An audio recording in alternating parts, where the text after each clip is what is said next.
Testing 1 2 3. Testing 1 2 3. This is Radio Free Mormon on the air, broadcasting behind enemy lines. Tonight's episode, MT Sex Scandal, the recordings. Tonight, I have a very important announcement for listeners to this program. Radio Free Mormon has been engaged for 2 years in intensive litigation with the BYU Police Department to obtain copies of the recordings that they made related to their investigation of Joseph Bishop for sexual assault at the Missionary Training Center in 1984.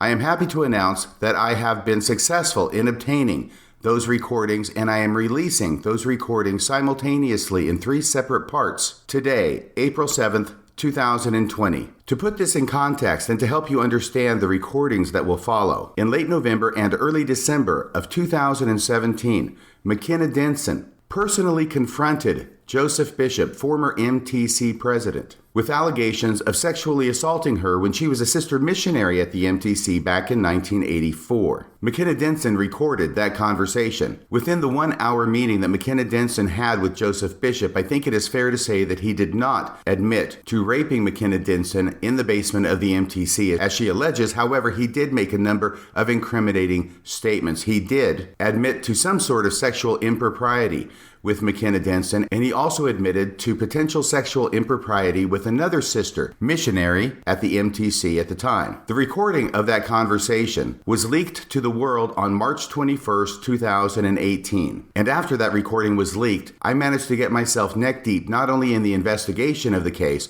but trying to parse out the cover-up in which I believed and continue to believe the LDS Church was engaged to suppress these recordings coming to light. Immediately after this initial recording was leaked and made public at Mormon Leaks, a number of media outlets and other persons made public disclosure requests to the BYU Police Department in order to get a copy of the police reports and in order to get any other information that they may have collected as part of their investigation. BYUPD did not release any recordings that they made of their investigation. Instead, they released a heavily redacted version of the 9-page police report that was generated by the BYUPD as part of their investigation. Part of the redactions that were made had the effect of hiding the fact that when BYUPD detectives drove to Arizona to personally interview and interrogate Joseph Bishop at his home in Arizona in early December of 2017, that they had recorded that interview. However, in one of their initial disclosures of the police reports, the line in the report saying that interview was recorded was not redacted. It was in subsequent versions of the redacted police reports that were issued to the press and to yours truly, Radio Free Mormon, that particular line was also redacted, in other words, blacked out, in an obvious effort to hide the fact that they had recorded the interview with Joseph Bishop. So in other words, in the initial early disclosure of those police reports to Mormon Leaks, that line about the interview with Joseph Bishop being recorded was not redacted. We could see that it was recorded, but it was in subsequent releases of those same police reports that line was redacted, so we could not read it was recorded. It appeared that in the early disclosure to Mormon Leaks, it was inadvertently revealed that the interview had been recorded, and that in subsequent disclosures of the same police reports to other people, that line was redacted in an apparent effort to hide the fact it was recorded. After it became apparent that, number one, the interview with Joseph Bishop was recorded, and number two, the BYUPD was trying to hide that fact, I made my own public disclosure request to the BYU Police Department asking for a copy of that audio recording. Following the steps outlined in the Public Disclosure Act in Utah, which is called GRAMA, G-R-A-M-A, the Government Records Access and Management Act, I made my first request to the custodian of records at the BYUPD, Lieutenant Stephen Messick. Lieutenant Messick denied my request for a copy of the recording. I then appealed that denial to the Chief of Police of the BYUPD. The Chief of Police similarly denied my request for the recording. I then appealed that decision to the Utah State Records Committee. And last summer, that would be the summer of 2019, we had the hearing in front of the Utah State Records Committee and prevailed. In other words, the Records Committee said that the BYUPD did have to give me a copy of that recording.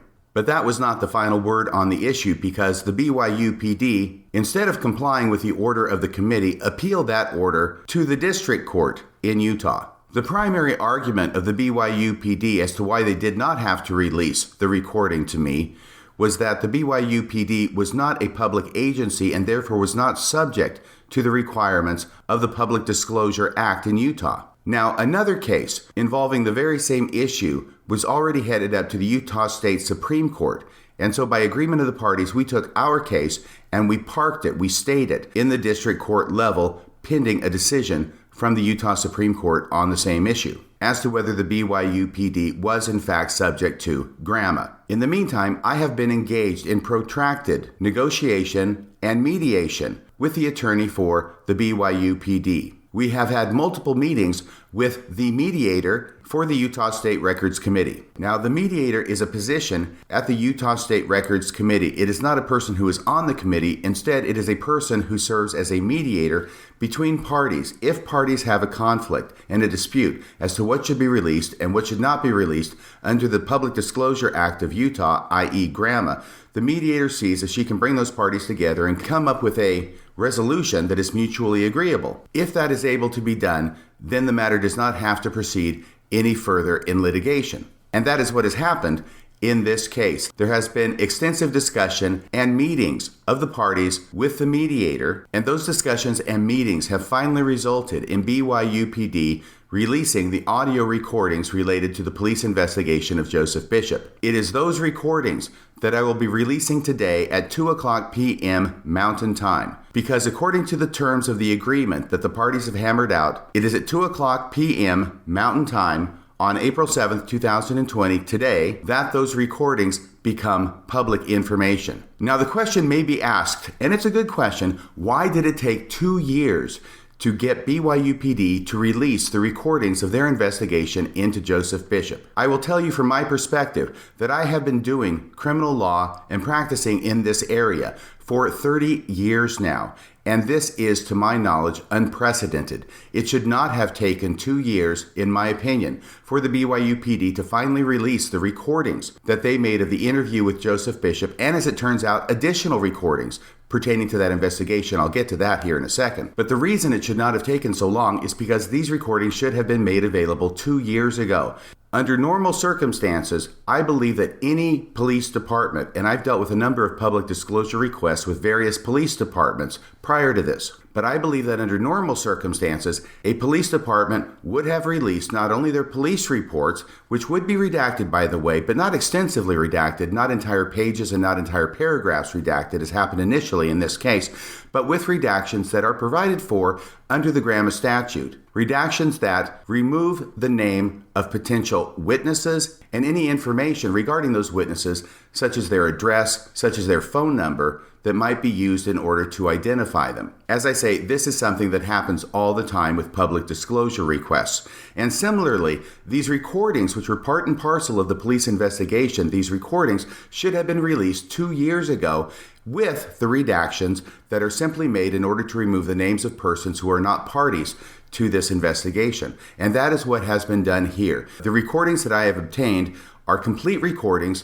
However, they have been redacted pursuant to the GRAMA statute, and they have been redacted in relatively minor ways and appropriate ways in order to remove the names of persons who are not parties to this investigation. For instance, the second victim that was identified by Joseph Bishop, the victim that he admitted to sexual improprieties with, who was not Mckenna Denson, her name has been redacted from the recordings. And you will note as you listen to these recordings that there are places where there are edits in the recording, and it is clear from the context that those are edits to remove the names of other non-party witnesses and victims. Joseph Bishop's name is included, Mckenna Denson's name is included, because they are parties to the investigation. But once again, the question arises as to why it took 2 years and the involvement of lawyers and protracted litigation in order to get these recordings from the BYUPD. Now, I do not know the answer to that. However, I do have an opinion as to why that is. And my opinion is based upon the fact that the very same attorneys who represent BYUPD in giving them advice as to what to release and what not to release to the public as part of public disclosure acts related to this case are the same attorneys who at one and the same time represent BYU itself. Now, BYU, as you know, is a wholly owned subsidiary of the LDS Church. Leaders of the church sit on the board of directors. What happens at BYU is directed by the leadership of the church. It is a private university. It is owned and operated by the Church of Jesus Christ of Latter-day Saints. And in this case, we have a situation where a former employee of the LDS Church is under investigation for a criminal act. An investigation which, if true, would subject BYU and the LDS Church to potential civil litigation and potential liability. So whereas the interests of BYUPD in responding to a public disclosure request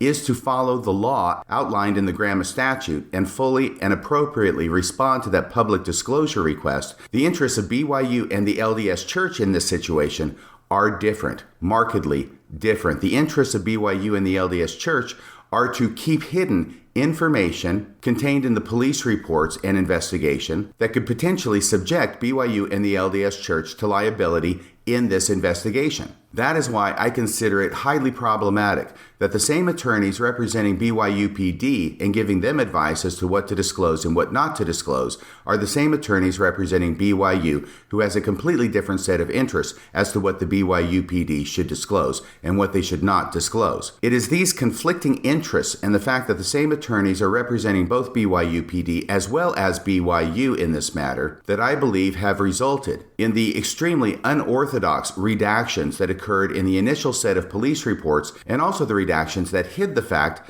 that the police interview with Joseph Bishop was itself recorded. Now, even though it was the recording of that interview with Joseph Bishop by BYUPD that I initially sought, as things have progressed behind the scenes through the mediator, it has come to light that there are additional recordings that were obtained by the BYU Police Department, and I am going to be releasing all those recordings today in 3 separate episodes. Each episode will be approximately 1 hour, and that's why I'm doing it in 3 episodes. If I did it in 1 episode, it would be about 3 hours long.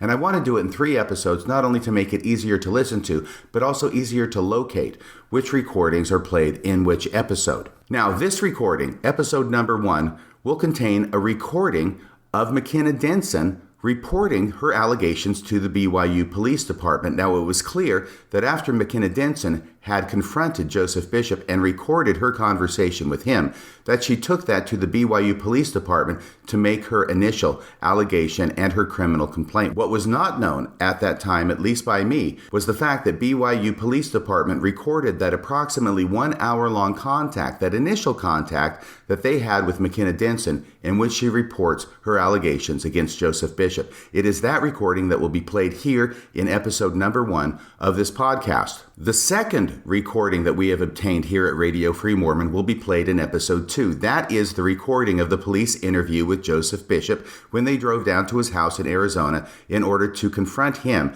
and interview him regarding the allegations made by Mckenna Denson. Once again, Joseph Bishop does not admit to the specific allegations made by Mckenna Denson. However, he does admit to other sexual misconduct with her and sexual misconduct with a second sister missionary at the MTC back in 1984. Finally, in the third podcast, there is a collection of 3 additional recordings which I will be releasing. Those recordings are, number 1, a telephone call that BYUPD made to Mckenna Denson after their interview with Joseph Bishop and after driving back from Arizona to Utah. The second recording in episode 3 will be a thank you call from Mckenna Denson to the BYU Police Department after she has learned that the statute of limitations on her criminal allegations against Joseph Bishop had expired, and she wants to thank the BYUPD for their courtesy and their professionalism in investigating this case. The third and final call on episode 3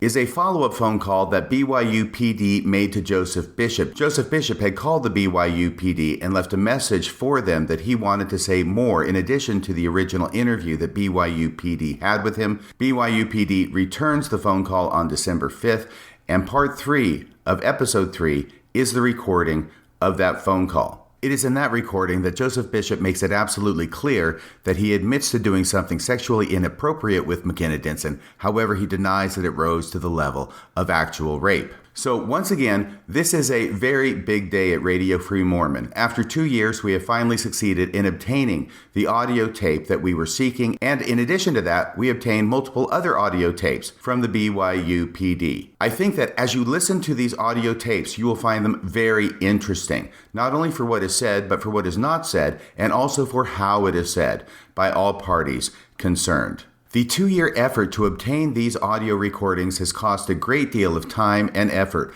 on the part of Radio Free Mormon. It is time and effort that I think is well spent, and it is certainly time and effort that has not been compensated for me from any source. I have not been representing any party or representing any interests other than my own and those of the public in getting these recordings and making them public.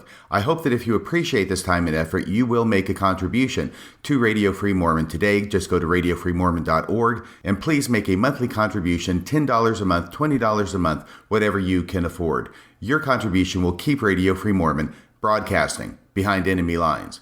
So here is the very first recording, which is the recording of Mckenna Denson initially making her criminal complaint regarding Joseph Bishop to the BYU Police Department in early December of 2017. Play the tape. Okay, we're here with Mckenna. It's 8:50 on December 4th, 2017. Are you recording, Bob? Yes. Okay, all right. So what? Bob will just kind of tag team it. That's fine. If he thinks of things. Bob knows a lot more than I do. Okay. So just, I guess, start the beginning of why we're here. Why we're here. A year ago, I talked to my stake president and shared with him what happened in the MTC. Most of it. I didn't share the whole thing. In fact, I never shared the whole thing. Do I need to talk louder? Might have just been a brief little... Oh, a little pause. Yeah. Okay. I never really shared the whole story with anyone that I'm aware of. With some friends, but not... I just felt like the sexual assault was enough. Anyway, I told President about the sexual assault. I told him about the basement. So was that out here? Yes. Is he currently still the stake president? Yes. Okay. How do you spell his last name? All right. You know his first name? I think. But I don't know. I can give you his number. Okay. You want his cell number? We'll get to that. Okay. Okay, so you told President... I did. I told him about the basement, about him tearing my blouse and ripping my skirt. I didn't tell him about any penetration. I didn't complete the interview, really. I just wanted to know what happened. Was there a church court? Did he admit it? Was he excommunicated? What's he doing now? Does he still have access to young women? And that was about a year ago, and I've not heard anything since. So about a week ago, I don't know what happened. I just decided, you know what, enough is enough. Mm-hmm. It's been 33 years, and I have no information. I have no closure. I have no, other than President was saying, gee, I'm sorry that happened to you. I didn't even know if I was believed. In fact, I kind of felt like nobody believed me. So I called, let's see, who did I call? I called I called the MTC to see if they had any information on President Bishop having... That was last week? I believe it was. Actually, I have it in my email because I typed it all up. Oh, you emailed the MTC or did you call? No, I called. They had no information on him. Who did you talk to? Some receptionist. Oh. So she gave me the information to call Salt Lake. And I called several numbers who transferred me finally to a kid named, he probably wasn't even a kid. You sounded like a kid on the phone. I was worried you were like 20. I'm so relieved to see that you guys have experience. Anyway, I told that that he had been my mission president, and I was just kind of trying to get in touch with him. And he said, yeah, he's married to a woman named, and he lives in Chandler, Arizona. And I said, thank you. He may have given me his home address. I don't recall, because I don't have my email in front of me. And his was from church headquarters? He was from church headquarters, but it was more like I don't know, I've got his number though. I don't remember what department he was in. I was transferred many times. But yeah, he told me he was still alive and he was living in Chandler, Arizona, and he gave me his address. I believe he gave me his address. So I looked his address up on the church website to find out what ward and what stake he would be in. Then I got directions to his house, and then I called the missionaries in his ward, and I said, you guys remember, or is there a guy in your ward named Brother Bishop who served as a mission president? And he's like, well, we have a Joe Bishop, and then his companion in the background said, he asked his companion, he says, yeah, he served 2 missions. He was mission president in Argentina and also at the MTC. I said, yeah, that's the guy. Well, I'm really trying to reach him. Do you have, it may have been the missionary that gave me his address. I don't recall, but he did give me a cell phone number. Okay. His name was, bless him. So, okay, let's go back. You mentioned 33 years ago, and a President Bishop. Yes. Do you know his first name? Joseph. Joseph Bishop? Joseph Leighton Bishop II. And what happened 33 years ago? Well, the first day I got in the MTC, there were either 1,200 or 1,500 missionaries that came in the same day I did, January 1984. So January of 1984, you arrived at the MTC. Yes. Okay. And I came alone. I had no family. I was a convert. That very first day, he called on me to bear my testimony out of the crowd. I felt very special. And then the next time the missionaries met, and it may have been the next day, he asked me to give the opening or the closing prayer. I don't remember. And I felt very, very special.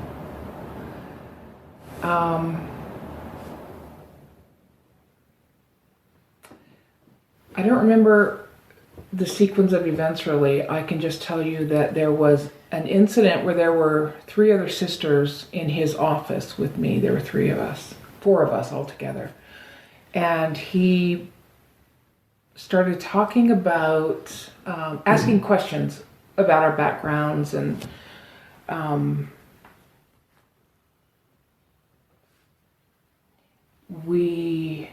all of us seem to have come from either broken families and abuse, or we all had abuse in common. I'm sorry. Like psychological abuse, sexual abuse. Yes. Or physical abuse, or all a of little it. of everything. We all had either part or all of that. Yeah. And he wanted us to know that we were special and that the Lord loved us and that we were called specially to have those experiences in life. And that they would make us stronger. And I don't recall too much about any more of that. There was another incident where it was just, and he told me her last name in the tape was, I just remember this. I remember, even now, I just have to laugh because she told this story about this. She went to the prom with this guy and she fell asleep on his shoulder in the car and she drooled all over his tux. And I remember thinking to myself at that time, oh my gosh, I would never admit that if that happened. I didn't have the self-confidence to admit that. I couldn't laugh at myself. It turns out from talking to Joe Bishop that he got money from church headquarters to have a counselor come in to talk to women who were, like us, broken, abused, had some psychological trauma, or needed some kind of counseling in that area before they went into the mission field. He said that she stayed at the MTC. Now, where'd you get this information from? Him. Okay. Directly. All right. At the MTC. And then a counselor was called in. At his home. At his home. Okay. And something happened there. Okay. He didn't go into great And detail. then did she later go on a mission, or was No. it just kind of She never did. As far as I know, she never did. But you'll hear about that yourself. Okay. Okay, so there was a time where he told me that he liked his wife to provide a private dinner for he and his wife. So, okay. So we don't get confused. Is this something that you'd learned at the MTC in '84, or is this from Which part? about his wife that he's Oh no, talking he told me this directly at the MTC. Okay, good. Okay. All right. So anything less? I'll try to make it clear Yeah, okay, just yeah. So anything that you learned later. later, just leave that out. Okay, So you'll just hear about it. Yes. Okay. So Okay. anything that happened at the MTs that you recall. Okay, I recall. Yeah. I recall Got him that. having this group and I together in his office several times. The only time I remember the conversation, other than I know that we talked about abuse, sexual abuse, what kind of abuse, the level and degree of the sexual abuse, was there. After a while, it wasn't there anymore. Pardon me. And the two sister missionaries that were there in that first meeting, where there were 4 sisters and president, I never saw them again.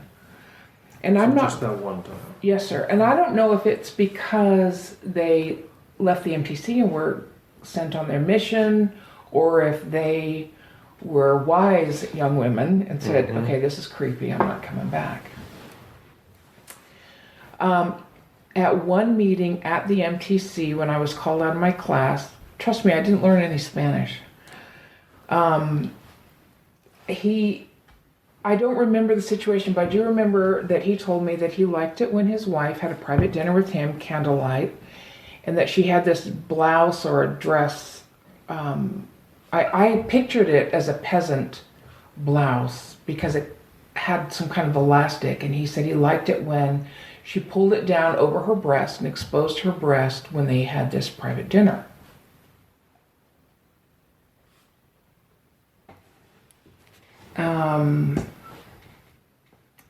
He told me about a time where he and some other priesthood leaders went. He corrected me. I thought it was Wyoming. He said it was Utah. To some either hot springs or a hot tub or someplace, and there was a woman or a girl that took off her bikini top. I don't remember anything else about the conversation. I think I may have shut down at that point. I don't know. But I do remember that. And he does go into that on the tape.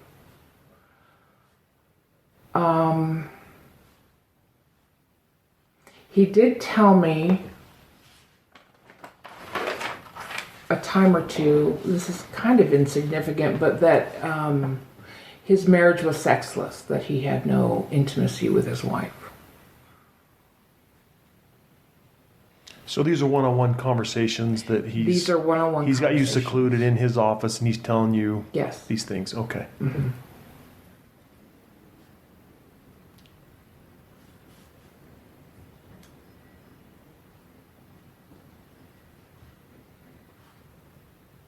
Okay, so I don't recall any other real conversations like that we had. But one time he called me, I was teacher's pet, I was president's pet, I was all kinds of names. so the other sisters were picking up on this? Well, my MTC teacher did. She was my MTC teacher. We got along really well for a while, and then we didn't. It's not like we didn't get along. She just sort of excluded me, or I may have excluded myself I kind of closed up a little bit. And you said she was kind of catching on to this, you always being pulled out or being the teacher's pet, or? She never said it, but yes, she caught on, and she treated me differently. But in a good way or a negative way? Not in a good way. Well, not in a hateful way either. Sure. Just sort of not understanding, and well, I don't understand that, so I'm just going to let that go. Came to the MTC and gave me a blessing in President's office. I had a toothache and I had to get a root canal, and so she said, "Oh, I asked him to come and he's going to take me to dinner too, so I get something out of it." And so we kind of laughed about it. He came and gave me a priesthood blessing, and I went to the dentist, and then the dentist did a root canal in the wrong tooth. Can you believe that? Whoa. I know, right?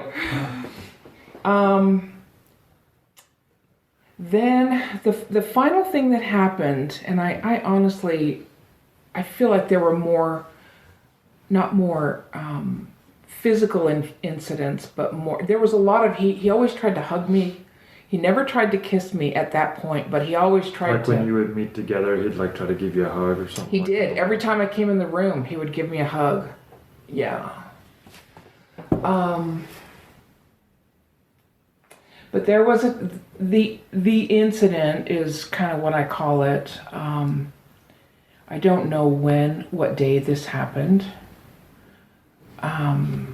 But I was called out of class, and I went to his office, and I don't remember the conversation extensively, but I do remember him saying something about, "I want to show you this special place I have where I do, my preparing." And I'm thinking, oh, wow, preparing, okay. I thought it was kind of cool. He had already at this point allowed me to go to the temple and write a letter to the daughter that I gave up for adoption. Anyway, so we went out of his office and we turned to the right, and then we went down the right to a hallway. And at the end of the hallway was a door. We went in the door, and then I don't remember if we went down a lot of steps or a couple of I don't remember, but he unlocked a small storage room door and escorted me inside, and then turned the light on. And inside the door, after he closed it and the light was on, there was a bed and a TV with a VHS combo and 5 tapes sitting on the table. This was a very small room. There was enough room for the bed, a little table, and just a little walkway, and I think maybe a little chair, like a steel go-to-school chair.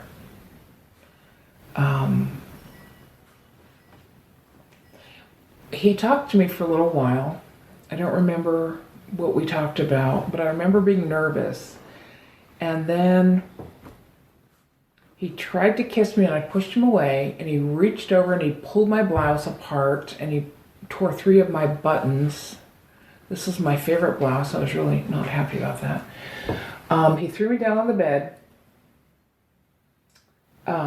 where we were both sitting anyway, and he pulled my skirt up, he pulled my pantyhose down and my garments, and I don't know at what point he became with his pants down, but he put himself on top of me, and he didn't have a full erection, so I never thought of it as rape. I thought of it as sexual assault. But he entered, but he couldn't completely rape me because he didn't have a full erection. And I don't remember everything that happened after that, except I remember kicking him. I remember pulling my garments up, and my skirt was torn, and pushing him. And I remember him saying, "Nobody will believe you." And I remember going to my room. I don't remember how I got to my room, but I remember somebody I didn't know, a female, came into my room, someone who worked, I believe, at the MTC, and and said, "Oh, everybody's looking for you." And I said that I was sick. I wasn't feeling well. And I stayed in bed for the rest of that day, maybe the next day. He continually tried to call me out of class, and I wouldn't go. He would try to beckon me from the hallway, when I'm, we're either going to dinner or going to gym or going wherever we're going, and I would ignore him. I didn't actually have a conversation with him again that I remember. And I didn't tell anyone. Then I went on my mission. I was waiting for a visa in Colombia that we as Americans were having 10 Americans killed for every one Colombian arrested on drug charges. So sisters in particular were not being allowed there. So I went to wait for something. I was set up in a threesome. And I remember having an anxiety attack, and I didn't know what it was. But I told the sisters I didn't want them to see me. I didn't want to have to explain. I wasn't even sure what I was feeling. So I lied and I said I left my camera in the car and I need to go get it. We were in some high-rise apartment. Do you want to use mine? No, it's good. I just want to make sure it's still rolling. Oh, okay. No, it's good. Some high-rise apartment, living with some single sister, and so I went downstairs. They tried to stop me, but I'm good. Got the keys, went downstairs, and I had, I think, a full-blown panic attack. And when I don't remember if they had to come find me or if I went back to the room, but I said, someone tried to rape me. And so they called the mission president and they sent me home for a little while. Not home, because I didn't have a home, but they sent me to some family in Utah, in Provo. Who's your mission president? At where? So you said the mission president? Yeah, my sisters called the mission president. His name was... So they sent me to this family named... Her name was... I don't remember his name. But I went to counseling once. I went to see this counselor, and he was horrible. He was so arrogant. All he did was talk about himself, and then he kept saying, "You have a secret. You have a secret." And I'm like, damn right I have a secret, but I don't like you and I'm not telling you. So anyway, so I went back out in the mission field. I went to, that was the last, what I remember at this point, what happened in that basement is the last time I remember having any physical, non-physical, verbal contact. I would see him, he would try to beckon me, I wouldn't go. So let's go back to the closet. Was it in a basement or was it on the main floor? It was on the main floor, and this is the part I'm not sure about. So it's on the main floor, and I'll kind of draw you a map. Yeah, if you could. Yeah, okay. If you could start with where the front lobby is. Okay. Of the MTC. I'm going to have to do it this way because I may be somewhat ambidextrous, but I can't do it upside down.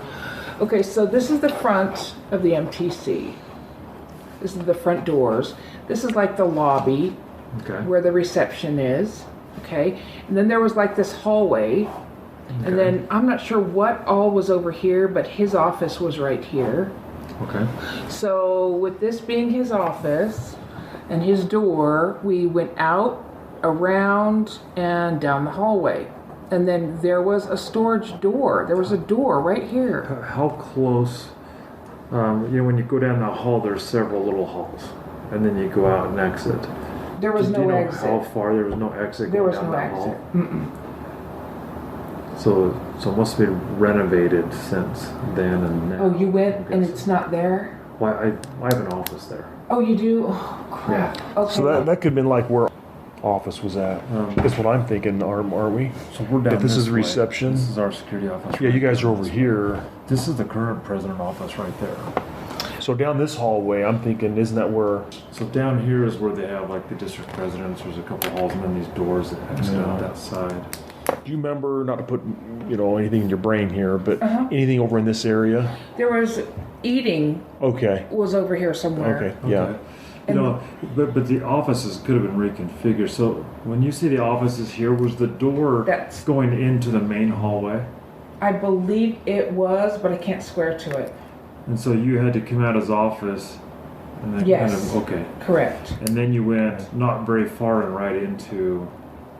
And there was like a door. We went down the hall. I don't remember how far it was. I didn't care. Sure. And then there was a door on the right, and I think we went downstairs. But did we go downstairs? I can't swear to it. But whatever we went into, there was another room. Do you remember bathrooms? I don't. I was only there once, and I wasn't given a tour. Okay, there is some small little network of little mini office and a little bathroom tucked back in here. Is it downstairs? I'm not aware of any. There's stairs right here as you drop down from the lobby, but. No, it's not those kind of stairs. But the one thing I don't know is if there's been any renovation. You know what? It doesn't matter. He admitted to it. Yeah, you're right. It doesn't matter, but we're just trying to get it. Because you're right. I mean, the way you have this set up is accurate. And this is still a cafeteria, so. Okay. Yeah, and that's still the front desk. Yeah, it's still the same. This is where their offices are right now. Yeah. And the temple's over here? Uh-huh. Yeah. Yep. Okay. So you end up in this little closet, and at that point you walk in, and you say at the time, at some point you end up on the bed, sitting on the bed. Mm-hmm. It was like this. And you can have these papers if you like. So if this is the room, we walked in the door, there was a twin bed right here. There was about just enough space right here to walk. There was a desk, it wasn't even a desk, it was like a table like you would at church, a Relief Society table. Mm-hmm. And on that was the TV VCR combo with 5 tapes that were homemade. The only reason I know they're homemade, they were not labeled, but if you buy a VHS, it's got, the picture of the movie and the label anyway. Yeah. And over here was like this little steel chair that you would find anywhere. Sure. Okay. Like for school or whatever. Right. And that was it. This was the room. Anything on the walls or? I don't know. I wish I did. There was no pornography, if that's what you mean.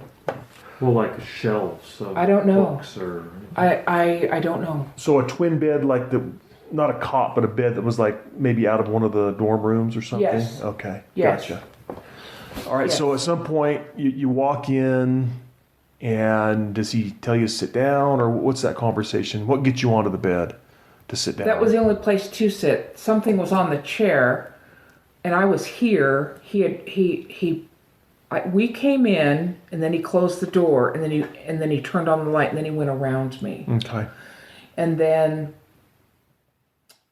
when I got up to leave, there was I gotta think here. I don't know. So this little altercation when he goes to kiss you, you said you're sitting on the bed at that point. Yes. All right, so you guys immediately, you come in, you sit on the bed. We have a conversation. I don't know what the conversation was. I wasn't terribly uncomfortable. I felt, I don't know, I was a little nervous when I saw that it was a room and a bed, but his demeanor was not flirtatious or... Sure. Anyway, it doesn't matter.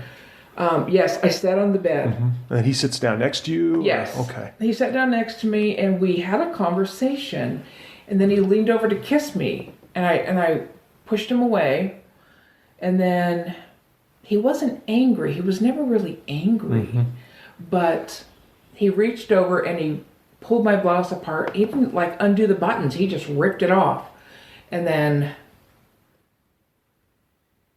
he threw me down on the bed. He pushed me down on the bed, and he pulled my skirt up, and it was very tiny then, and it was just a little pencil skirt with a slit in the back, and the slit was ripped up to my fanny.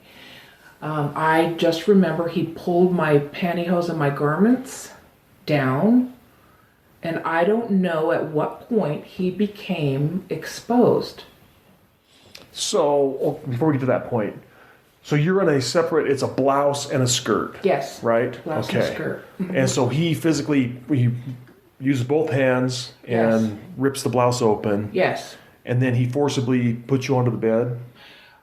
Well, I was already sitting on the bed, but yes, he threw me down. As you see, so he throws you down. Yes. Like, did he put his hands on your shoulder or something else? He had my chest. He bruised my chest. Oh, okay. There we go. So the chest is, so he's got basically his hands, and if I'm wrong with anything, correct me. Okay. So the hands are in front of you on your chest. Yes. And then he pushes you forcefully onto the bed. Okay. And at that point, then after you're on the bed, you're on your back, and then he pulls off your skirt. No, he never pulled my skirt. So it never comes off. No, he tore it. He tore it. So the back of my skirt was torn. Where the slit. Okay. Yeah, I gotcha. Yeah. Oh, see, it's torn. So he pulls off your pantyhose and garments. And then garments at the same time. Just one. Whoosh. Do they come all the way off? No. Just down to how far? Past my knees. So past your knees. So they're still on your body, but they're down around between your ankles and knees. Yes. Right. Okay. And then at some point, he exposes himself through his fly. Does he drop his pants? Do you remember? His pants were down. So his pants were at some point come down. Yeah. Like off, or were they just down? I don't think so. No, I think he even had his shoes on. Okay, so shoes on, pants down.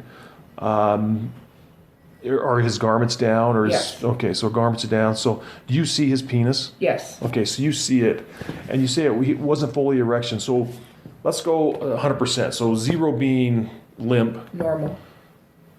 100% being a full-blown erection. Right. What percent would you say he's at? Oh, dear Lord. I don't know. All I can tell you is he wasn't hard enough to go all the way in. But he was hard enough to go in some. Maybe about this far. So you're saying this far, we're on recording, so you're showing... A couple of inches. 2 inches. Yeah. So there's got to be obviously some level of hardness. Some level of erection. Yes. Can you give me a percent? No, because I would be lying and I would be... That's fine, no. I would be acting like I have information I don't have. No, that's fine. I'm just trying, just kind of a ballpark of how... I totally understand. Yeah, because if there's some penetration, obviously there's enough erection that he's able to penetrate 2 inches. Right. So, all right, so there's enough. It's, is he circumcised? Do you remember? Yes. So he is circumcised. Okay. And he penetrates you about 2 inches. How long does this go on for?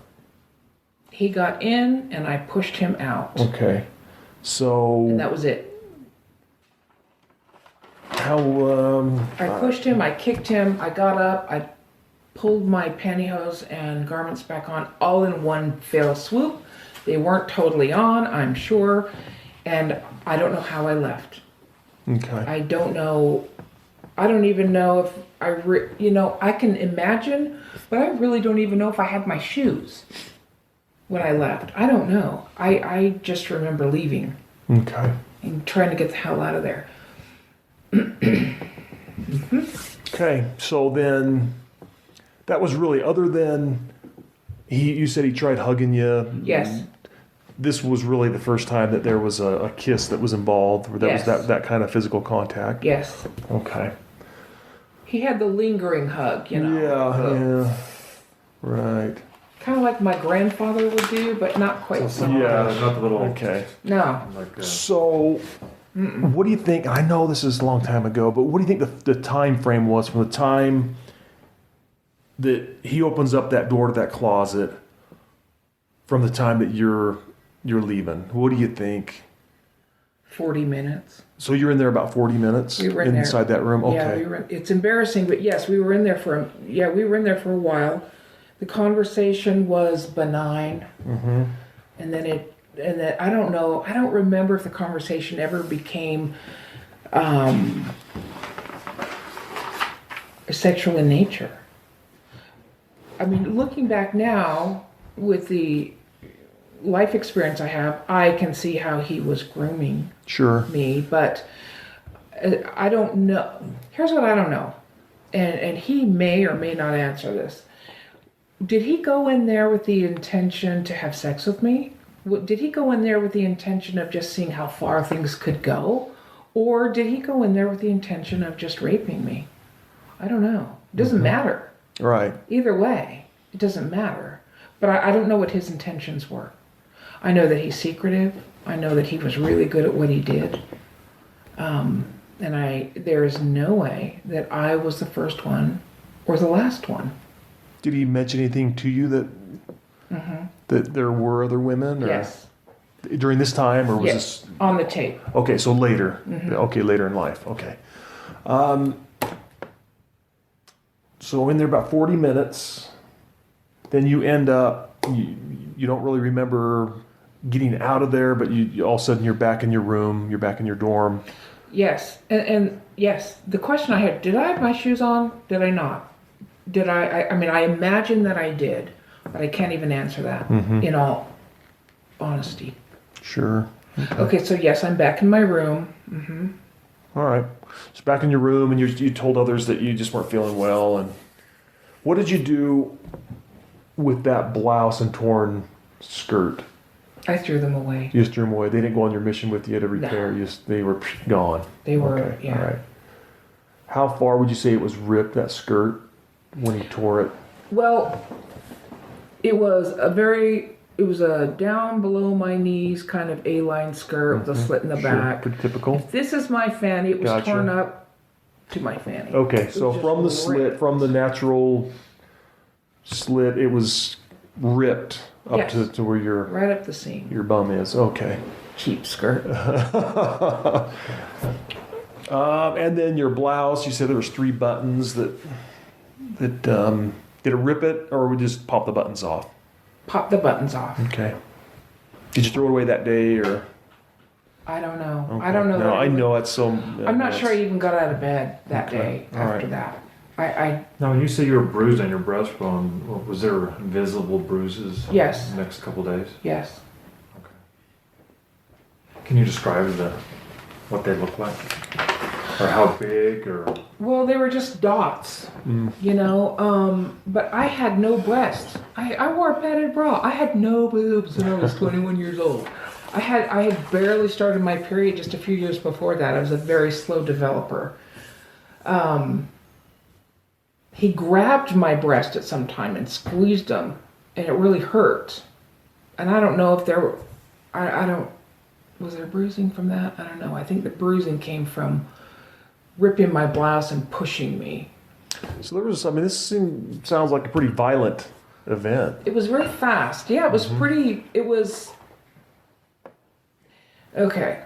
The truth is, I grew up in a sexually violent family. My stepfather was violently sexually abusive. He cut my finger off when I was 5 because I said a bad word. He tried to get my hand, and I pulled my hand away, and all I got was tip of my finger. And that was who? My stepfather. Your stepfather. He's dead long time since. But the truth is, what happened in that room did not have the same effect on me that it would have if nothing had ever happened to me. So to me, it was traumatizing. Most traumatizing was he was the mission president. He was the highest ranking, kind of a civilian term, but he was the highest ranking priesthood holder I'd ever met. And he made me feel special and important. And I wasn't, but I thought I was. But I don't know if I would have been able to report it if nothing had ever happened to me, but I think I minimized it because of the childhood I came from. Does that make sense? Sure, absolutely. Okay. And I figured that a part of me part of me felt like it was my fault, and part of me, I think, decided that that's just how men are. Just the way the world is. Yeah. Okay. It doesn't matter if they're Mormon, not Mormon. They're all the same. So I got a quick question on the part where, so he penetrated, and at that point you pushed him off. Yes. When you were pushing him off and trying to get away, what was he doing? Trying to stay there. Trying to keep me Okay, so was he physically trying to restrain you when Yes. you were trying to leave? And how was he doing that? With his hands So he was like on my on shoulders. your shoulders holding you down while you were trying to... Mm-hmm. How long did it take you, do you think, to free yourself? Or did he finally then just stop trying to hold He you? finally stopped. I don't know how long it took, but that's when he told me that nobody would believe me. And at that point, he allowed you to leave. Yes. So he told you that nobody's going to believe you. What are the type of things? Was he saying anything else? I mean, obviously he's being very physical. Is Yes. he being verbally controlling? No. Or so it's No. more physical than it is. Physical, and I think he felt entitled. Okay. Well, at least that's how it felt. I don't know what he was thinking. That's pure speculation on my Okay. part. Yeah. But that's how it felt. Okay. So you have a breakdown, a mental breakdown, and so you come home, you go to the house. Do you ever go back out on your mission after that? Yes, I went to... Okay. Oh, so you went. That's right. You go to. So was this ever reported to law enforcement? No. Before I got married, and this was about 4 years later, I talked to my my bishop. I don't even know if he's alive anymore, bless him. And that was where at? What state? Utah. What? He was in Orem. It was a BYU ward. So all BYU ward. So what was the okay? We became very close, he and I and his family. In fact, his daughter came and lived with me and my husband and our baby. She was a baby then, for a while. Yes, he reported, I don't know who, I believe he just went up that proper chain of command and told the state president. And it wasn't long after that he came and talked to me. And I admitted everything except the penetration. I couldn't even... He came down to... From Salt Lake to you? Utah. To Orem or Provo, wherever. Where'd you meet? Where was the interview? I don't remember. Probably a church. Church building or something? Yeah, it certainly wasn't. Okay. Was my it? house. Was he the member of the 70? I believe he was. Right. Okay. All right. And this was spurred by what you had told. Yes. Okay. So he contacted you then. He then called you. And that's how he set the interview up with secretary or... I don't know. It could have been set up through my bishop. I don't remember. Okay. Okay. Was your husband aware of it? Yeah, he was. So you told him. Yeah, he said I shouldn't pursue it. I shouldn't. Oh, okay. So he was. But I pursued it anyway. I thought, though, I have to say this. This is a terrible excuse, but I really felt like going through the church authorities was the appropriate way to handle it. I felt like, even though I knew what happened, I felt like if that situation were exposed, that a lot of people's testimonies would shake. Wait, mission presidents don't do that. Anyway, I feel differently now. So you were married before you went to talk to him? No, Okay. he was my bishop while I was engaged. While you were And engaged? single. Okay. And then afterwards then, when you got married... I told my husband before we were married. Oh, I see. When you were engaged and Yes. stuff. Okay. And at that point, did he then discourage you not to, or? Okay. Yeah.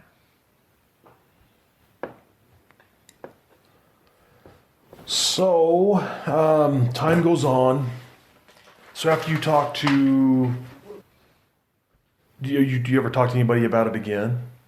And that would have been. Oh yeah. What- That was what- 88. That was in maybe? '88. You talked to him. So in '88, okay. So you talked to him, and then just kind of give us, now chronologically what happens. So you're married in '88, right? That's think about the same so. time, right around that same time. Yeah, it was right around that same time. Okay. And what did he say that was going to happen?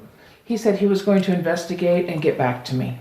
Did he say with the police, with church No. tech, or just he said he would investigate? He would investigate it. Yeah, my understanding was that it was all being handled through the church. Okay. Nobody ever mentioned law enforcement. Then he mentioned he was going to call you back, or Yes, no? he was going. Well, he was going to get back to me, Okay, and he never did. never did. Okay. So time went on. We moved after we got married. We were there, I don't know, 3 years maybe. I don't know. Returned to the States, got divorced. So right back, as soon as you got back, you got divorced? Well, yeah, pretty much. Or at least we separated at that point. Mm-hmm. What's your ex-husband's name? Is he a good dude? No. Okay. He's not a bad guy, but he, he was bad. We were active missionaries. We were introducing people to church and having baptisms. On your own, or On our own. Okay, it wasn't like a mission No. called to serve. It was. No, Okay. but I found that he was sleeping with these women that we were baptizing. Oh, It was- okay. Anyway, now, so when we got divorced, when he came home to confess, I was walking around my house going, I don't need details. I don't need to know. You were unfaithful. That's enough for me. There were 14 women. He just kept purging. Anyway, so now he swears there were only 4, but it doesn't really matter. It's irrelevant. So you guys are divorced. So 88, you're in the 91, early 90s, 91, 92 when you divorce. Roughly. Okay. So who's the next person after? Who's the next person that I spoke to? Yeah. A bishop, I can't remember. And I was about 32 then. Nothing ever came of it. It was kind of the same thing. They take the report. They say, okay, we're going to contact Salt Was this Lake. a bishop? So if you were in Brazil. Yeah. Let's see. I do hope you're better at math than I am. Come on, you're good at math. Yeah. Well, we get it later. There you go. Pull out the calculator. Yeah. Okay, so then there was a bishop in can't remember his name. I got excommunicated from the church when I got pregnant. I don't remember. There have been a few, but the most recent, and I guess the most relevant, would be President. Okay. Well, there was one that where there was a police report. Oh yeah, but that was my fault. That was totally me. But I mean, when was that? Did Okay, you that call was church headquarters on that one. I did. That was 2010, Okay. and let's see. I don't know who I called. I called church headquarters and asked for information about President Bishop. That I needed to know if there was a church council or anything. I didn't talk to anybody of any authority. Just somebody on the phone said that. Receptionist or something like that. Yeah, I don't even remember if I was transferred, but they said that I wasn't entitled to that information. And I don't remember everything I said, but I do know I threatened him. I said that I have a gun. I know where he The person you were lives. talking to then, like the receptionist or whoever it was, that's Yeah. when you said this to him? Yes. Okay. Told him I had a gun, and I know where he lives, and I'll shoot that son of a bitch myself. And it wasn't too long after that the police showed up at the door. And where were you living at that time? Apparently, it was the townhouse that I had stayed in between my visits to. But I was living in. Okay. And then I've read the police report, but in a nutshell, they came and talked to you, a couple cops, right? Mm-hmm. And no charges filed. No, Okay. no. I didn't have a gun. I wouldn't have shot him. But it doesn't matter. I made that threat. Yeah. I kind of meant it, but not really. I wanted information. Looks like there wasn't any follow up on the police or anything like that after they talked to you No. that one time. No. Okay, then what? After that, now we're talking. Yeah, a lot of things Aldo, happened. right? Yes, because after that I was arrested for shoplifting and my child was taken Oh, that's when and you went were- through this whole terrible. It was after the 2010. It was just before. Oh, I called Salt Lake before it was taken. It was there with me when the police came. Oh, okay.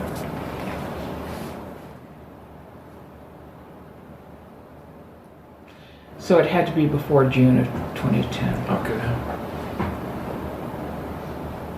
And so now we're to 2016 with President. Yeah. So it was a year ago. I don't know exactly which month, but it was about a year ago, and he was very compassionate. But Salt Lake didn't give him anything. I'm confident of that because President Bishop, on the tape, when I was talking to him, he said that he was never contacted by Salt Lake. No, who said this again? President Bishop in Arizona. Oh, when you talked to him. Okay. Mm-hmm. But then later he called me. Yeah, so he called you when we were on the phone. Yes. Yes. He called me to tell me that he remembered. So you did answer the phone? Yes. Okay. All right. Well, I called him back. Oh, you called after him. I was speaking with you. Yeah. Okay. I want to know what he wanted. So I called him back, and he said that he remembered someone. He didn't know if it was a stake president or somebody in authority that called him and asked him specifically about me, and he said it was taken care of. And that was it. Nothing happened after that. In fact, he went on to serve another mission. So he got that call After I reported it to... in 88. Ish, So he yeah. maybe got a call around there, but he didn't say from who or anything. He doesn't remember who. Okay. But yeah, he didn't remember. He didn't even remember if it was a stake president or somebody in the church or somebody, in Salt Lake. Okay.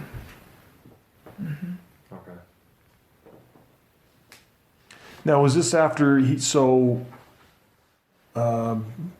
Bishop calls you here on your cell phone? He called me. I was still in Arizona. Oh, you were still down there. Oh, okay. And I had just called Sergeant Nelson and told him what I did. So just we were finishing, she goes, "Oh, I get my call. Oh, it's him." Oh, gotcha. Okay. And so then we ended the phone call, right? Okay. And then you called him back. And then I called him back. All right. So this takes us up to this week when you call and talk to Bob. So you decide you're gonna. Who tells you to call the police? Is this something that you? How did that all pan out? That you end up? I talked to my lawyer, Okay. who is my lawyer for my child custody issue. Okay. What's his name? His name is. And he lives here? Yes, he lives here. You want his phone number?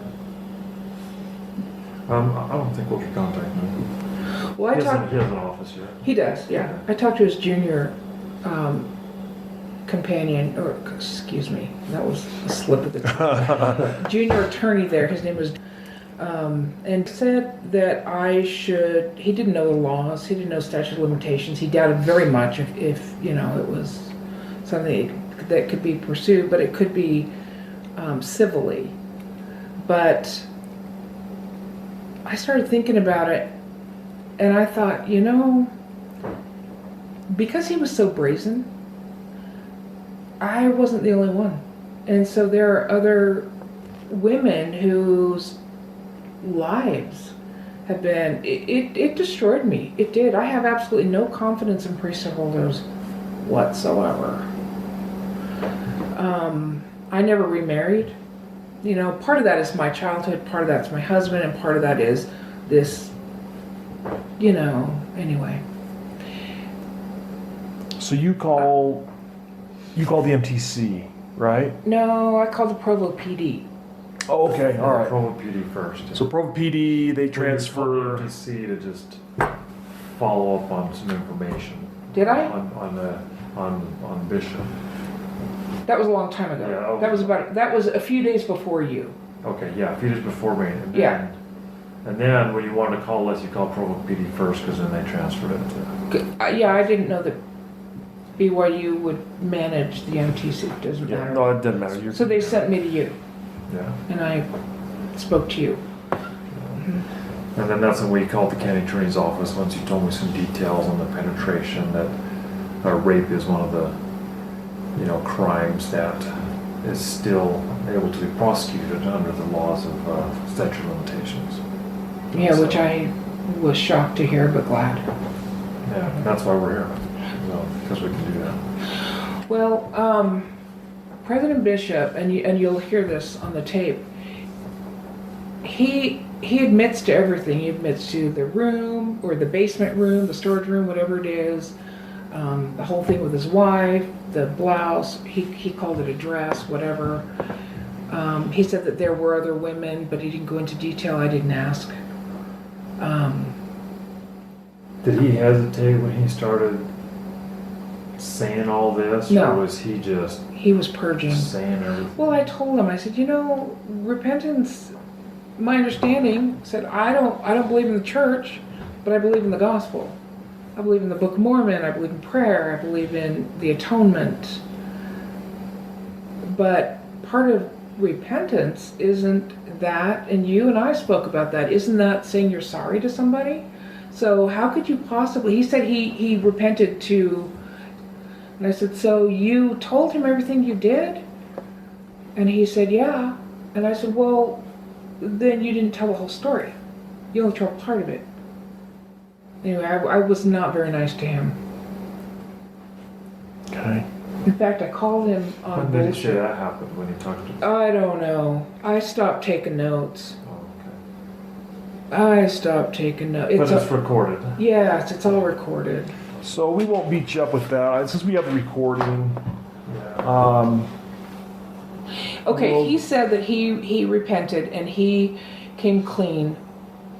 Part of, I worked in court for several years as a substance abuse counselor. And I told him, I said, I don't deal with sex addicts. And I would not work with anyone like that or a pedophile. But I did work with addiction. And I understand addiction is a disease. And that was my opening into, I think he's a or I thought he was a sex addict. And he said, I'm a sex addict. And I called him a predator. I called him all kinds of things. And he said, yeah, I'm a predator. He doesn't have those desires anymore, but he's 85 years old. And he's really struggled. I think he is sorry, but it doesn't undo all the damage.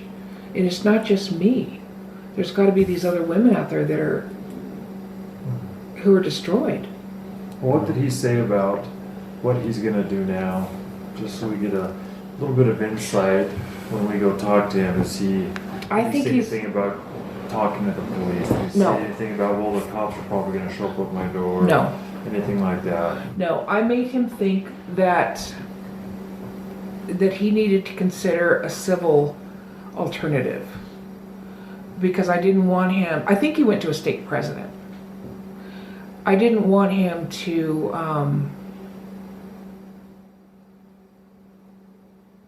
I wanted to leave it open. He hasn't told anyone yet.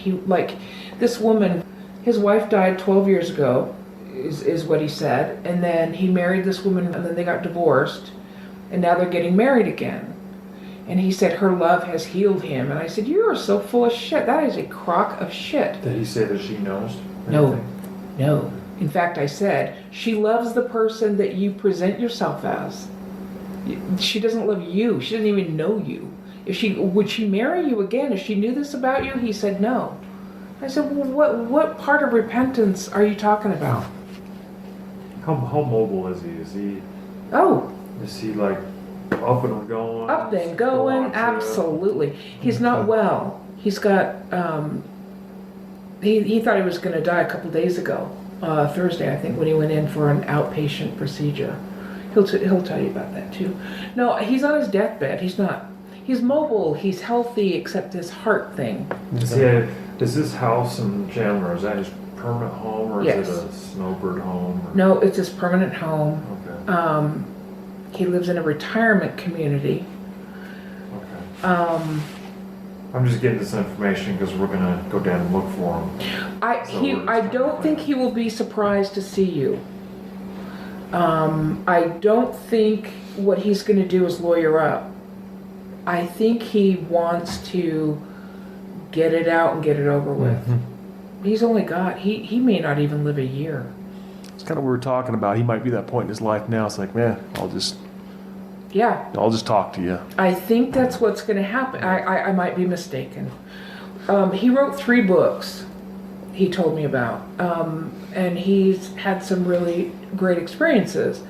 And I said, you haven't earned those. You don't deserve those. All the damage you did. I said, I told him that the Lord works, the Spirit works through unworthy vessels. We're all somewhat unworthy. But I couldn't understand how he could go to the temple knowing what he did and never confessing. Is he very active right now then? Oh yes, he's the second counselor in his ward primary presidency. Yeah. So, yes. give you the magic wand. What do you want to see happen with it? I want him prosecuted. Okay, so you want prosecution. I want prosecution, Okay, yes. that's what we got to know. Yes, I don't, I've thought about it. I feel bad for him. I do. Because I think he has really struggled with the good part of himself and the bad part of himself. And addiction really is a disease. I don't understand addiction. My addiction is Excedrin. And I certainly don't understand sex addiction. I don't get it. But I do believe he's repentant. I do believe he wants to clear everything up. But he's got 5 children, grandchildren, great-grandchildren, and this legacy of this righteous spiritual man. And I although I don't want to destroy that, the damage he did, not just to me, but to these other women, he doesn't deserve that. And how often have we come across people that we think are good and wholesome and healthy and whatever, only that they have this dark side. And so my question is, does it delegitimize the good parts of him because he has this evil side? I don't know. But I think he should be prosecuted. Okay. I don't mind leniency. I don't. But I think there are a lot of women out there who need healing and need to hear what he did. Okay. Now he's not married, but they're getting married with his new wife, or again, or ex-wife. Well, yes. And so is she living there with him? No. Okay. She lives in, but not with him. Okay. So currently not married, but they're talking about getting remarried. Yes. Okay. But he has 2 sons. Well, I think he's got 5 children, but I think 2 of his sons are. Oh, he told you that, or? Yes. But he lives alone then, as far as you know. As far as I know. Okay. All right. I'm gonna terminate this interview at here 58:15 is what mine is. The time is 9:48. So that is the recording of Mckenna Denson's initial complaint to the BYU Police Department regarding Joseph Bishop. In the next episode, part 2, we will play the recording of the interview that the BYUPD had with Joseph Bishop himself when they personally drove from Utah down to Arizona to confront Joseph Bishop in the living room of his own home. That's about all for tonight. Until next time, this is Radio Free Mormon, signing off the air.